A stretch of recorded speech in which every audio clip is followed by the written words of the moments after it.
Welcome back to the E-Team Sponsor podcast. I'm Sean Connors, CEO with E-Team Sponsor. Pleasure to be joined today by Garrett Brown. Garrett is currently right now just promoted to the Director of Annual Giving and Athletics Digital Fundraising at Ottawa University in Kansas. Garrett, thanks for coming on. Hey, no problem. Thanks for having me, and I'm glad that you threw the Kansas in there because sometimes people are like, "Oh, you're in Canada," and we are definitely not in Canada. Definitely not. You guys, not to be confused though with Ottawa University, Arizona. Yes, we are one and the same, but at the same time, we're also two separate We're things. also different. Yep, and we know that well, being that you're an E-Team Sponsor client and utilizing our Fundraiser platform. So I'm sure we'll jump into that today. And let's jump in, man. Hey, you celebrated a golden birthday, and you've got this promotion. You're focused on digital fundraising efforts, and you're doing it all in the midst of a pandemic. Give us a little quick update in terms of how things are going within the department, on campus, all things fundraising as we start this new academic year, 2020, 2021. Yeah, so we were in a good position before the pandemic, and then when the things kind of started to shift, a lot of people above me had the foresight to kind of put some stuff on halt and shift gears and stuff like that, and so we really dove into more digital fundraising. Luckily, we were already in conversations with you all, and so that kind of really helped continue to push that forward and stuff. And so, I mean, I just can't say enough about our leadership. I mean, we really were ahead of the curve on a lot of stuff. You know, we weren't really asking for money. We were just sending out update emails, letting them know what was going on campus, because we had a lot of questions from alumni and stuff like that. And so that was just, I mean, that was great. And a lot of people really appreciated that too. I mean, they really wanted to know what was happening. You know, I think the other side of that too was they just wanted contact. You know, like you're in your house by yourself, or, you know, you're in your house with your spouse or whatever, and it's kind of like, you know, what's going on in the outside world. And so that was really a big piece for us that allowed us then, once things kind of started to, I guess, create this new normal, then we were able to pivot back to raising money. And, you know, there were some things we had to put a pause on, like we were in the middle of a campaign and stuff, and so we kind of had to put a pause on that. We shifted gears to a support fund that was really well received. The goal of the support fund was to help, you know, students that were maybe living off campus, weren't able to, you know, obviously the CAF wasn't serving meals anymore, so, you know, what's that look like? You know, do they have a job?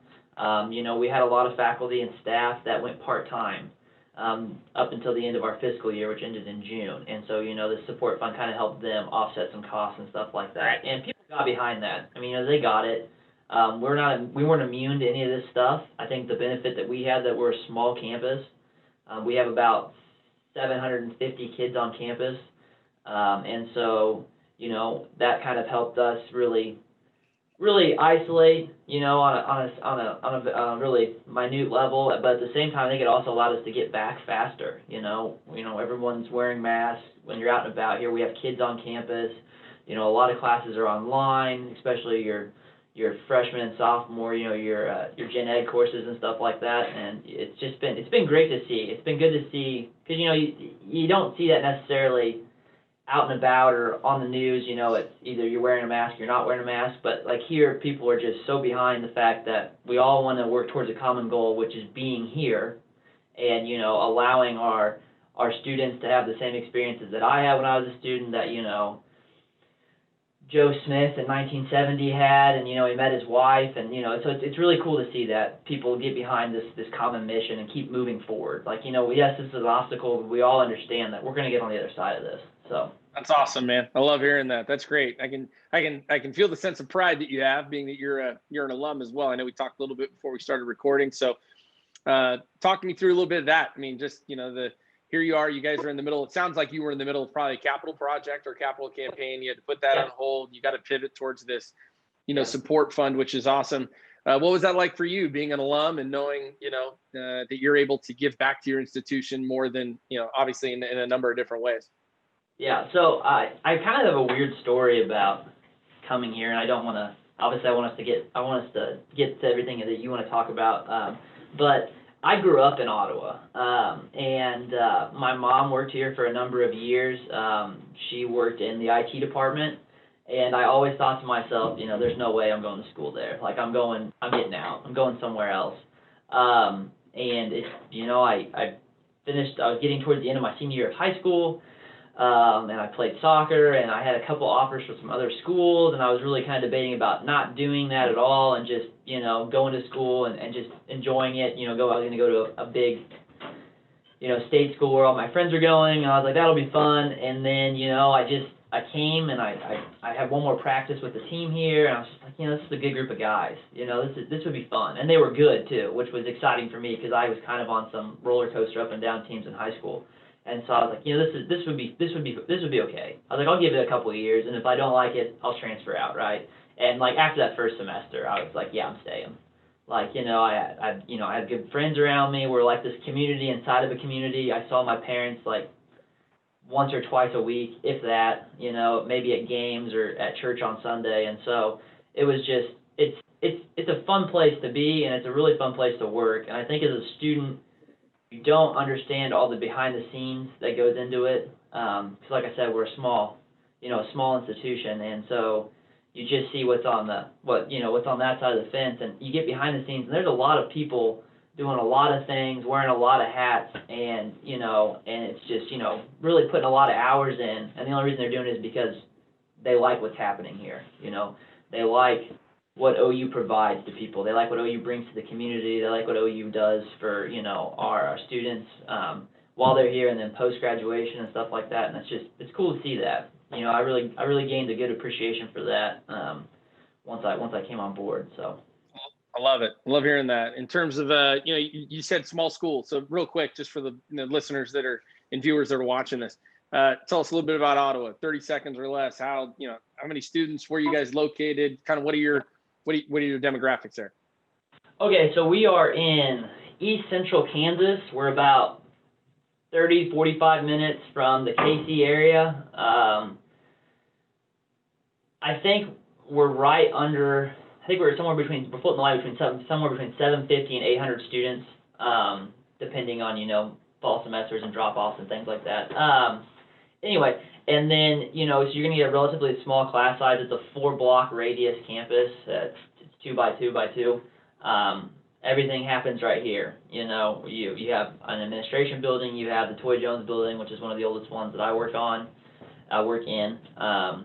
And it's just, it's really, everybody knows mostly everyone. When I was a student here, you wasn't really a face you hadn't seen. You might not have a name to go with that face, but you saw everybody at least a couple times. And so it's very personal. And like I said, it's kind of this community inside of a community. We, as an institution, we like to be involved in the community, and we like to do stuff with the surrounding businesses and things like that. And we have a really good partnership with the Chamber of Commerce and things like that.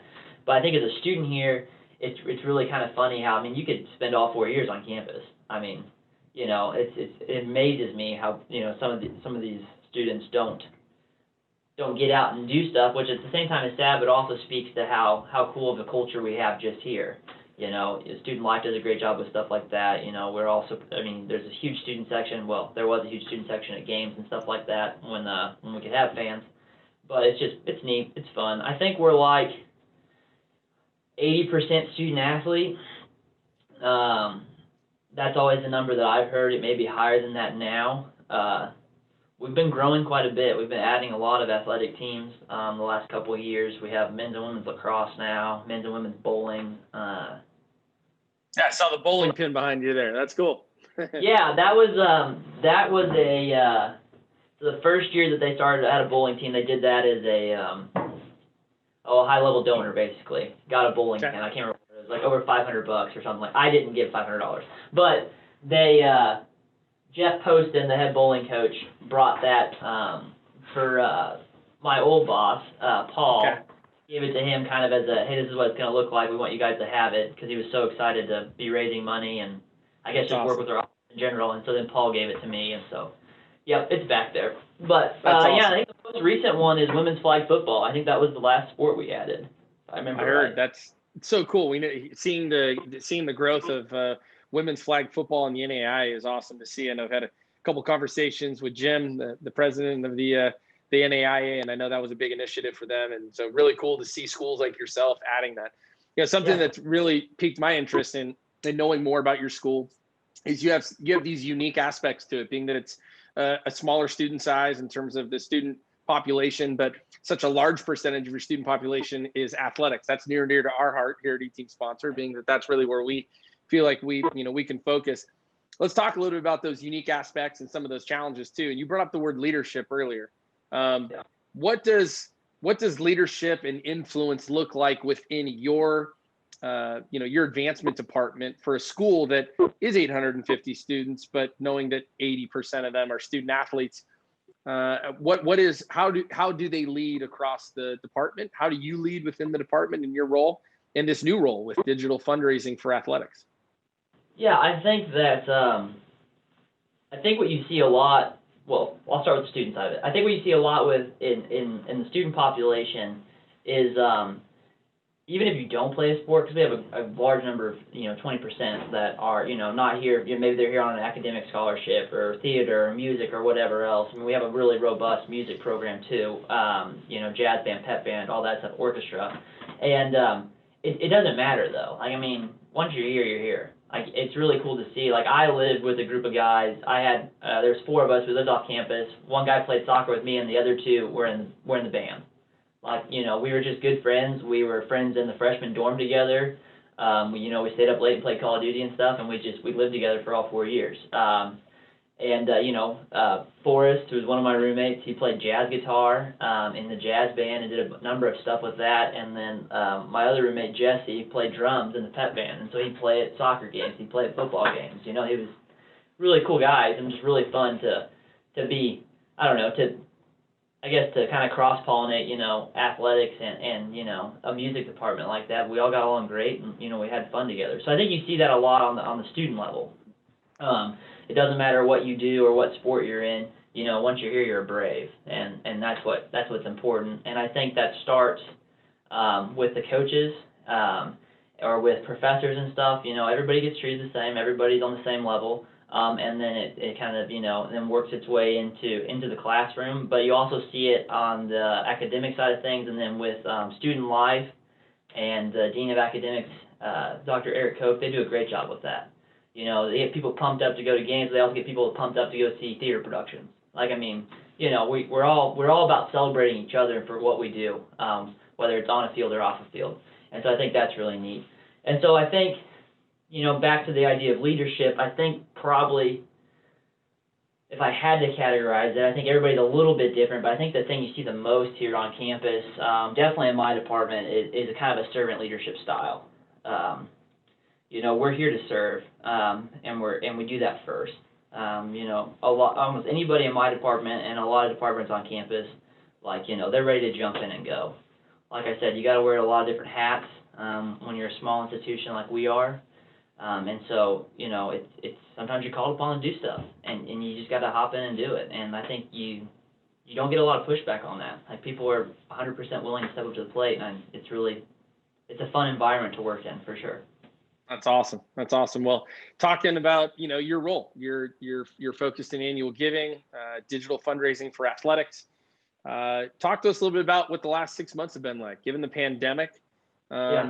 Why did you guys decide to invest into our Fundraiser platform and looking at, hey, like you said, wearing multiple hats and the challenges that you guys saw ahead of you with the pandemic? Why'd you guys decide to invest into Fundraiser?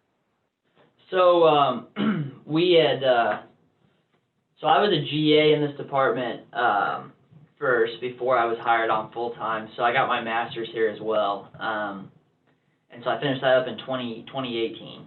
And when I was a GA, we just barely dipped our toes into the idea of a giving day. And I ran it kind of in partnership with the Frederickson Center, which kind of runs chapel and a lot of our outreach programs and stuff, and on campus and in the community. And so it's kind of a double-edged kind of sword thing. Like, you're giving to OU, but you're also helping give to the community. And so we just wanted to kind of see what it did. And then, it was a lot of fun. I think we raised like $7,000 or $8,000 in that day, and we were kind of pumped about that. We had I think we almost had 100 donors, which was really what we were more excited about. We had no idea how much money we were going to get. We were just kind of focusing on, people.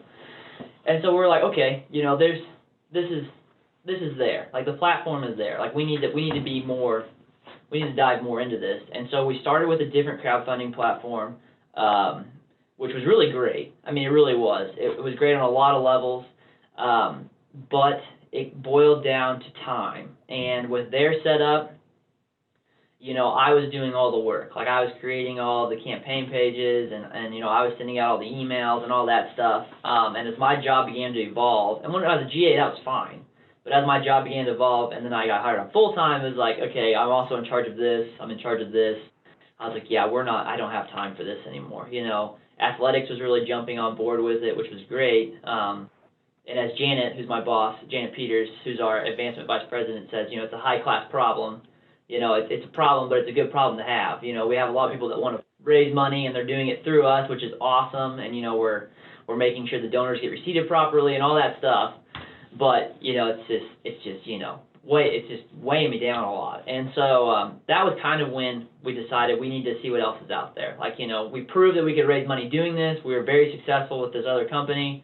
But it was time to find something, that was going to be more money, and we knew that. But we knew that we were going to be able to raise more money if we went ahead and just kind of stepped it up a notch. It's like, we're trading it in. We're trying to get a newer model. And so that's kind of how we landed with you guys.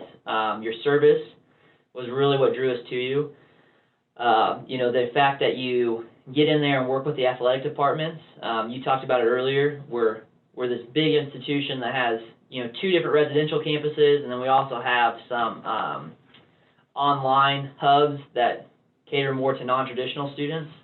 And so, I was running the athletic department's campaigns here, and I was also working on stuff in OU, Arizona. And so it was kind of like, okay, can we find something that can do both of these for us? And so it's almost like, we got a crowdfunding platform, but then we have 2 or 3 more employees that are working for us too, and getting on campus and talking to the ADs and talking to the coaches. And it's still running through our office, which is what we want. As far as legality and audits go, like, we got to have that information. We got to make sure we're protecting donor information. We got to be able to make sure that we're crediting these donors for the amounts they're giving and all that stuff. And so it's just been, that was the biggest pull, that service on the back end. Like, that's what we were looking for. We wanted somebody that was going to run the campaigns for us, and then all we had to do was, do the back end stuff on top of that, the booking of the gifts and things of that nature. I think that's, it's great to, appreciate you sharing that. I think it's, one of the things that we talk about with a lot of our clients, and I think just who we address a marketplace that's very similar to you. We have a lot of schools that are, maybe smaller schools, smaller departments, personnel that are looking to find a better way, right, to maximize efficiencies and effectiveness. And so I think that's something it's always a focus for us, that if we can align ourselves with people that are looking to improve and find ways to be either more effective and efficient, that's great to hear. When you were looking at evaluating this, I think this is a question that many folks in your seat across the country are trying to evaluate on a year-to-year basis. How do you take success that you had previously and say, well, I don't know if I really want to change, because we've been successful. Like you said, you had the proof of concept. We can do this. And looking at a company like eTeam Sponsor and our Fundraiser product, what was the decision-making process like? Like, what was it that separated it from the success that you had previously versus, hey, this is again, it's a concept that we're familiar with and we know that it works. What was it that really was the deciding factor?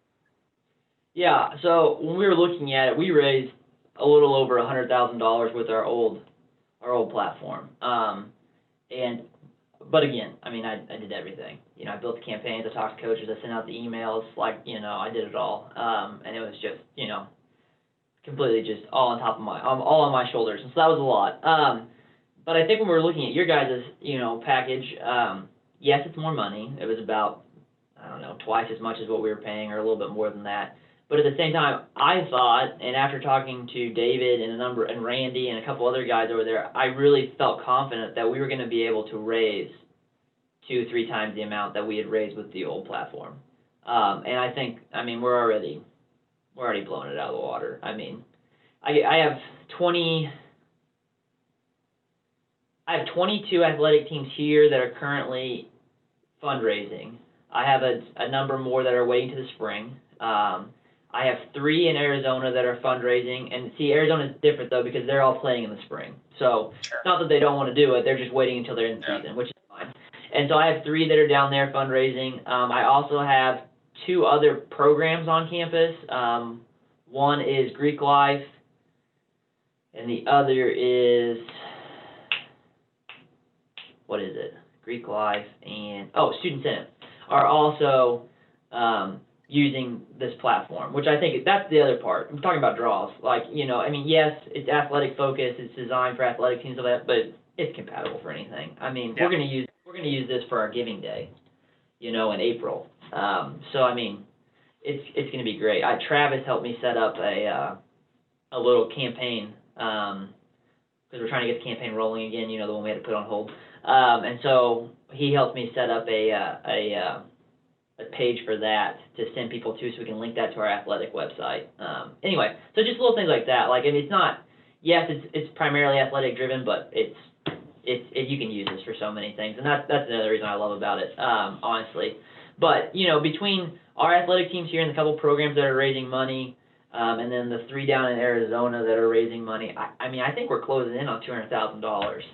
You are. You're really close in a handful of months. Yeah, and that is, yeah, exactly. And I would probably say 80% of that money came in between August and the 1st of October. I mean, we're still seeing money coming in, but a lot of our teams have already hit their goals here, and they're kind of, starting to slow down. And plus, we have a very short first semester. Well, it's not short. We started really early this year, so we can be done sooner because of, COVID.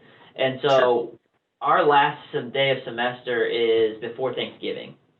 And then kids are going home, minus winter sports, but kids are going home and they don't come back until like close to the end of January.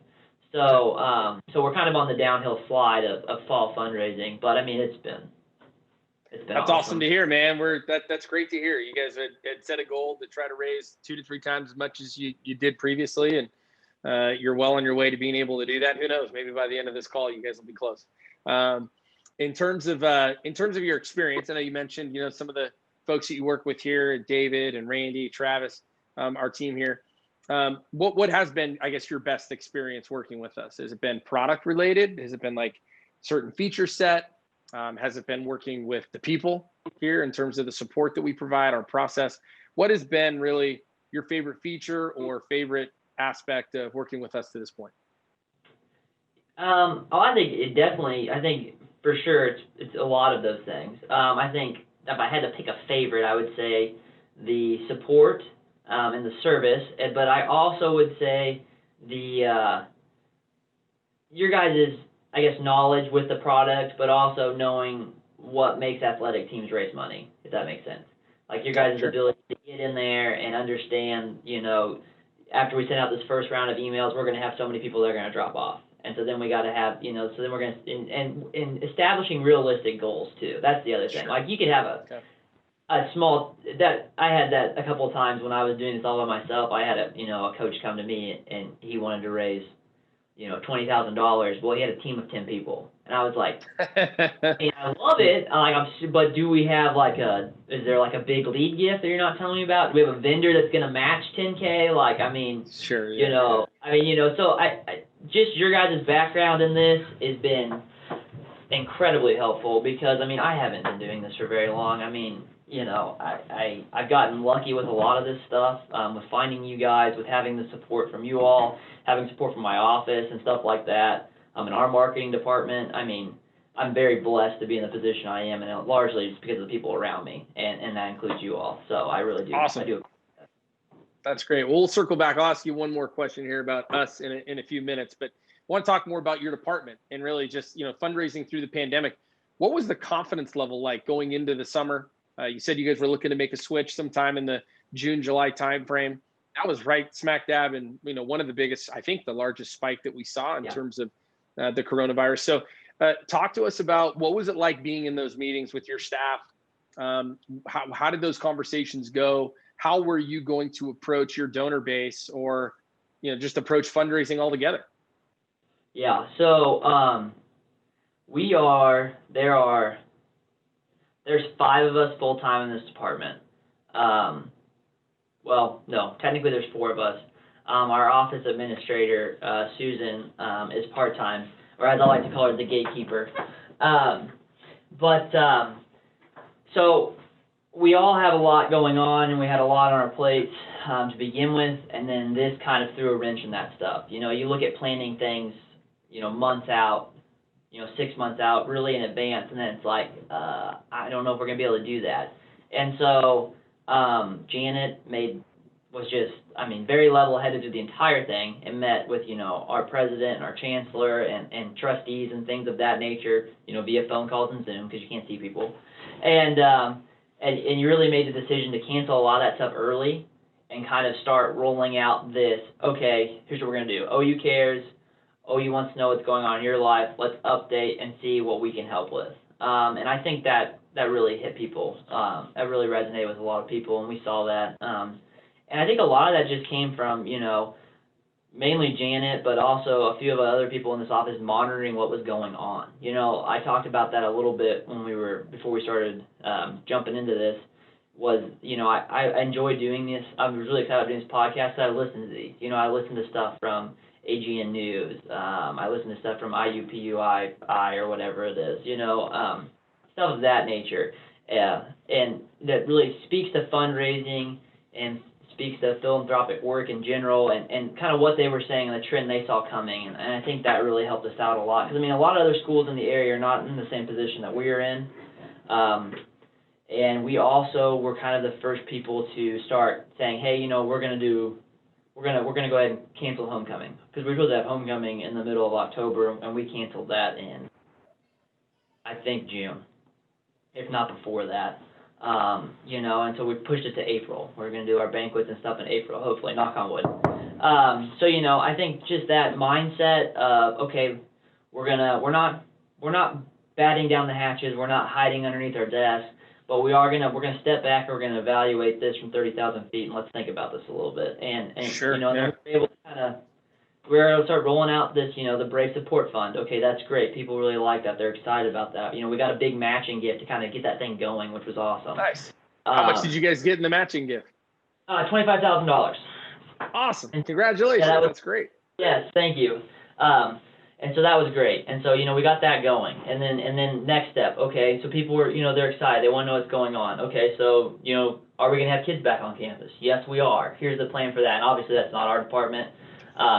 But, you know, that was exciting. People were pumped about that. And, you know, and so then we got kids back on campus. We can't have fans. So then, you know, we're doing a lot of virtual streaming of games. And so our alumni director who's taken over social media, has been doing a great job of sharing those links with people, you know, from the athletic website and stuff like that. And, you know, it's fun stuff like that. You know, it's so weird. We're in this, you know, time of Zoom meetings and phone conversations.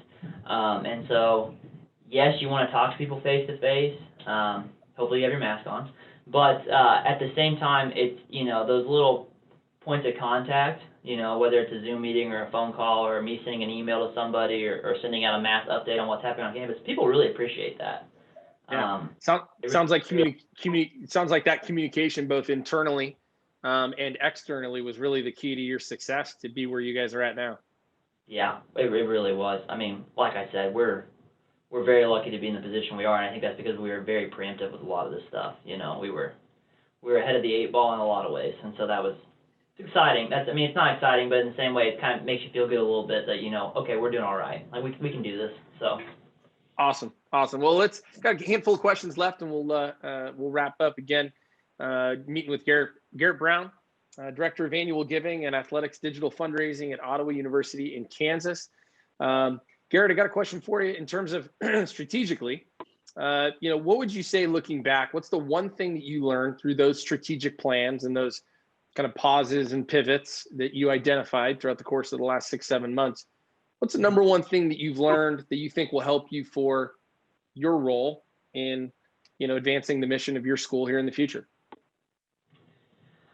I would definitely think, I mean, like we said, communication's huge. And communicating, once again, our mission, what we're striving for at Ottawa University. But I think that the other piece of this is people want information. You know, they just want to be informed. They want to know what's going on. And so delivering that in a way that is appealing and maybe at the end of it has a link to give, not a bad idea. So I think people really appreciated that. And I think the thing that this is, if anything good comes out of this, it's digital fundraising. Like, I mean, you know, people we do still get mail-in checks and stuff. I mean, we have the option for that. We're never not going to have the option for that. But, I mean, it's incredible. I mean, we've had a huge pickup through you guys and through, we have we use Razor's Edge as our big CRM. Yeah, and so, great.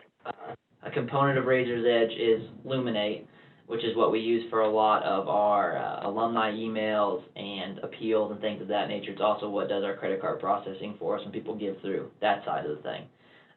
Anyway, and I mean, I bet we've increased probably at least 15-20% on there and online giving. So, would you say that strategically there was an initiative to increase the number of emails that were going out or the way that you communicated?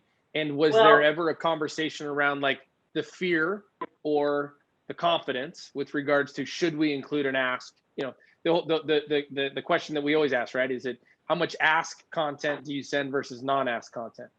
Yeah, so we did not start with an ask. I mean, we purely were updating. And I think that all of us in this office agreed that was the best step. Because, you know, what do you want to, if you're in our position, what do you want to see? I think that's always a good question to ask yourself. And so, yeah, no, we were just, I mean, first probably, and when I say 3 or 4 emails, I'm talking about we were emailing maybe once a month. We were very, very strategic with it. I mean, and all this has, you know, some social media follow-up and stuff with it too, for that side of stuff. But it's not like we were just bombarding people with emails every day. Like we were being, you know, we really had it planned out. We had it mapped out. You know, Nori, who's our leadership gift officer, as I mentioned, Courtney, who's our alumni director, and Janet, who's the VP, like all of them were making phone calls to their big people in their portfolio and stuff like that, and I was kind of handling some other people too. And so I think that all helped as well. But I think that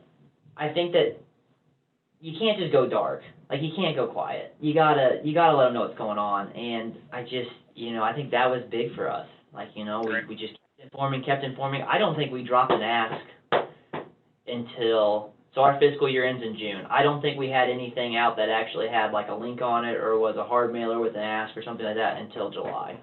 And maybe it was August, because we just had our fall mailer, which was really a fall update advancement piece, but it also, you know, had a tear off tab on the hard mailer, and then the email had a link. So, yeah, I mean, you know, but that Brave Support Fund, that was part of it. I mean, that was a big part of it.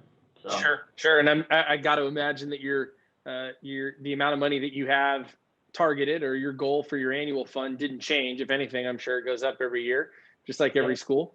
You know, in terms of, you know, you and your team, seems like you really worked well together. It seems like you had great leadership. There was really strong communication, and a lot of information that you were seeking out. You talked about just professional development on your own side. I'm sure others within your department did the same. Which sounds like that really gave you the confidence to be in a position in July to say, okay, we're going to go ahead and move forward with an ask. There's a lot of schools out there right now, Garrett, that are still in that wait and see mode. They put fundraising on hold, whether that's from, you know, strategic initiatives, capital campaigns, all the way down to digital fundraising for athletics, like what you're doing. Mm-hmm. Speaking to your role and what you've experienced, if there's a group of people that are listening or watching right now, excuse me, that are sitting on the sidelines with fundraising and haven't done it, what message would you share with them to try to instill some confidence that, hey, now is the time to start fundraising? Well, I think, one, nobody's immune to this. Like we all have struggles with this, whether you're the institution or whether you're the donor. So that has to be in the forefront of your mind. You have to kind of feel out where people are at. But then you also, I mean, you have a right to tell your story too. I mean, you can't feel like, you know, oh, well, I don't want to let people know that, you know, we really need the money right now. Well, we do. We had to send everybody home. I mean, you know, we didn't have kids on campus. They were doing online school. So there goes, you know, the money we were bringing in from room and board. That's gone. Like, you know, we had to reimburse that and stuff. So that was part of it. And I think the other side of this is like I was saying with the phone calls and stuff, like Janet and Nori and Courtney really did a good job of working the people in their portfolio, not as an ask, but just kind of seeing what they were at and feeling out their temperature on the whole situation. And we kind of almost used that as like a, I guess, like a test pool, right? Like that's our test group. Okay, well, they're still willing to give, you know, and granted, a lot of them are very big donors, so I mean, they have the capacity to give and stuff like that. Well, let's think about some of this other stuff. Like maybe, you know, we'll go to our Dome Society level giving, which is anybody that gives over $1,000 in a calendar year, they're in the Dome Society. And so let's maybe send them an email. Let's see what they're up to. Like, you know, give them an update. We won't be an ask yet, but just, you know, and a lot of them responded. I cannot tell you how many people I've had respond to mass emails. Like, it's incredible. Like, you know, all that stuff comes back to me. And so, you know, and a lot of them are just like, hey, so great to hear from you guys. Glad everything's, you know, moving in the right direction over there. You know, a lot of them were, what can I do? I had several of those, which is a fantastic question. That is always great to see in your inbox. And a lot of them just, you know, want to know, you know, hey, if this and this happens, what are your guys' steps? Like, they wanted to know the overall plan. And I can't speak to all of that by any means, but, you know, it's cool that they care. That was just exciting to see that. And so I think that really helped a lot, kind of working that test group, and seeing where they were at. And then I think with athletic fundraising and digital fundraising, when we were able to have kids back on campus and they were able to have a sports season, however mitigated or weird it might be, people were excited for that. They were pumped about sports are back. We're getting back to a normal, you know, and so they were excited to give. And I think you see that, especially since a lot of them are friends and family anyway. Like, they're pumped to help out that person that's close to them. So that's awesome. Last question as we wrap up here today. And again, really appreciate all your time. You know, you've got a group of listeners out there that may be sitting in the same chair that you are, and they're debating whether or not, hey, you know, should we move forward with E-Team Sponsor, or should we launch a campaign, or should we get going with their Fundraiser product or a Team Funder product, whichever one it is. What would you tell those folks in terms of you know, your experience and why they should use E-Team Sponsor? Well, I think we've had you guys since July. I think the performance speaks for itself. I mean, we've raised, like we said earlier, Sean, I think we're almost at $200,000 in basically 2 months. I mean, once athletic teams came back on campus, that's when it really started hitting. Once we had kids back on campus, that's when it started taking off. So I think from a performance level, it's phenomenal. And then from a back-end service support side of things, that is just incredible. Like, I mean, just the workload that took off me so I could focus, you know, on things that are in my job title, in my performance review at the end of the year, you know, that was so incredibly helpful. And just knowing that, like, you know, if you have a question or whatever, you're going to get an answer within, I don't know, 6-7 hours. I mean, if that. And that's just because there's a time difference. I mean, I'm in Kansas, you guys are in California. I mean, it's nothing. Like, I get a response and I immediately have an answer. If not that day, by the next day. Like, I mean, it's just great. And you know, it's invaluable in a lot of ways. And the other side of this is, yeah, it's more money than what we were spending on our previous platform, but like I said, we're hoping to raise 2-3 times that amount. We're almost at 2 times that amount. And the idea that we have 3 employees, you know, kind of managing this for us. Like, I mean, from when you really break it down like that, it even though it's more money from a budget standpoint, when you're looking at it like that, it's a very clear winner all day long. So awesome. That was awesome. Huge. And I'm very excited about your guys' new addition. The beta side of the website, so yep.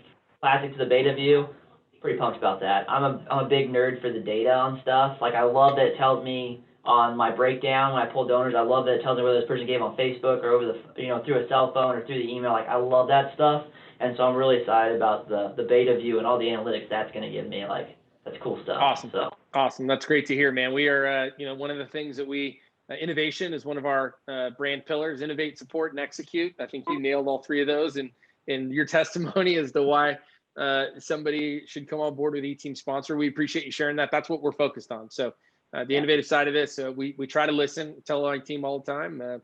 We've got, God bless us with 2 ears and 1 mouth. So do more listening than you do talking. And if we're listening to our clients and the things that they want, the things that they need, we got to turn around, be innovative enough to go deliver it so that we can support them and then go help them execute it. So great to hear. And thank you for sharing that. So, well, Garrett, we really appreciate you coming on. This is going to be helpful for, like I said, a lot of the schools that look like Ottawa, right? The smaller schools in terms of student population. but may have a smaller staff or just looking to maximize efficiencies. Great to hear that we've been able to help you prioritize what's in your role and responsibility and help you execute, increase your capacity. Those are all the things that we look to do. We want to multiply your effort. So that's awesome, man. We'll definitely look forward to circling back with you again. We'll get you on again, maybe even get a couple other members of your team just to talk, even just kind of even bigger picture, advancement would be awesome. Hopefully we get you well over that 2 to 3 times number, come the end of the contract year. And we'll circle back then and have some more conversations about how things went. Yes, absolutely. And like you said, for an institution our size, like this just makes so much sense. Like, don't get freaked out by price. I mean, it's more expensive, but at the same time, it's not as expensive as some of the other stuff that's out there. I mean, you're very, very competitively priced for what the service you guys are offering. It's awesome. Like, I can't speak. That's great to hear, man. Well, we appreciate that. And we'll look forward to continue to helping you and the 2 Ottawa campuses raise as much money as they can. Good luck and Godspeed to all of you out there in the Kansas campus. And man, congrats on the early successes. Hopefully you guys can finish up at least the calendar year strong, and obviously you guys stay healthy and safe through the rest of this pandemic. Yes, thank you. We appreciate that. Thank you very much, Sean. You got it. All right, Garrett. Hey, we'll look forward to catching up with you down the road. Thanks again for coming on. Okay, cool. All right, man. Take care. Yeah, you too. All right. Bye-bye.